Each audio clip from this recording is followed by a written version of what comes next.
Hey folks, radar has gone quiet across the valley tonight after a busy afternoon across much of southern Hidalgo County from about at Calchelsea back through Edinburg and then down into McAllen and points westward from there. Some pretty good rain earlier, but it has all since moved out. This is what satellite looks like tonight. We can watch it and you'll see the stuff kind of fire up in the eastern part of Hidalgo County and then move westward and then move on out and then fading away pretty quickly after that. So it was basically the sea breeze coming to life, and once it was gone and probably will be gone for a while. Now, Future Track still hints at maybe a brief shower tomorrow afternoon in a couple of spots, but I think it's a drier day tomorrow than today by a lot. Might be completely dry across the area. Then you go forward into Thursday, and the chance of rain is pretty much out of here completely.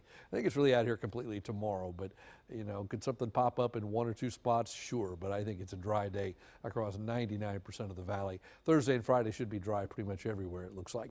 Here's where temperatures stand right now. It's 81 in Harlingen, 83 McAllen, a little cooler out the west, 79 in Rio Grande City, 82 Port Isabel and Brownsville at this hour.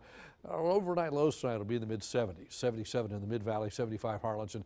The coast, the exception, 81 degrees. And then tomorrow, look at these readings. Back to above average again, 97 in McAllen, 98 tomorrow afternoon in Rio Grande City. And if it stays rain-free, all these readings will be at least how hot it will be, maybe even warmer than that.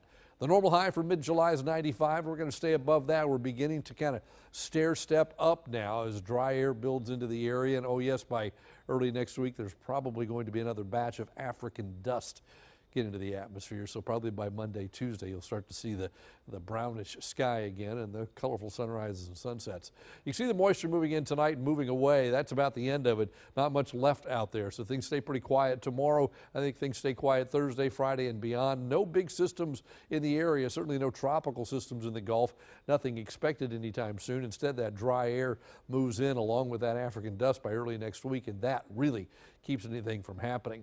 Now, in the tropical Atlantic, we've got a couple of systems we're watching. The remnants of Beryl, that's kind of, well, the southern Bahamas right now, going to curve back to the northeast, about a 50% chance of developing the next 5 days. And Chris is now an impressive hurricane. The winds with Chris are up to 105 miles per hour sitting off the coast of North Carolina. The good news is it's going to stay off the coast of North Carolina and kind of race out into the North Atlantic. And eventually they're going to be talking about this on the BBC over in London, because we're watching this thing move that direction as a remnant storm by the time we get to the end of the forecast period.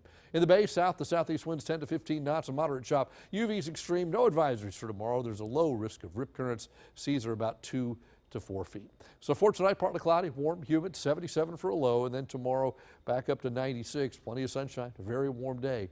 Southeast winds tomorrow at about 12 to 20 miles per hour. 96, 97, 98. We bumped some of these numbers up since earlier today. Just that dry air is going to come in and really help warm things up. And by Monday, Tuesday, the African dust gets caught up in things, and that makes it feel even hotter, 99 degrees, and it'll be over 100 in the western part of the valley once again. So a very warm forecast for the next several days. That is your updated First Warn 5 forecast. Joel.